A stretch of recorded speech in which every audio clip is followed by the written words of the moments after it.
Hello everyone. As the title says, I will be explaining how to get the closest point on a line. Let's place the first point here and let's call it P1. Now let's add the line. To check the closest point on the line to P1 we need to figure out how much closer the line gets for every increment. And to do that we use the dot product of the line start and end, and the line start and P1. To give an example, P1 is at 6, 8, 0, and the line start is at 11, 10, 0, and the line end is at 10, 5, 0.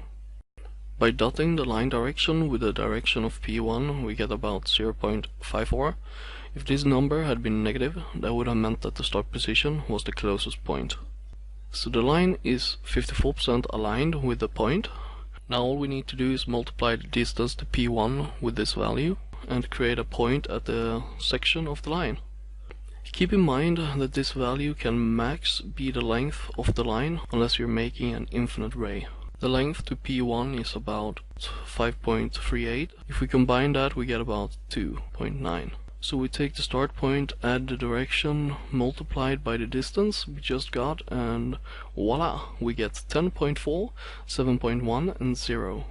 That's where the closest point is. Hope this was understandable, and if not, check the description for a link to a C# Unity code sample.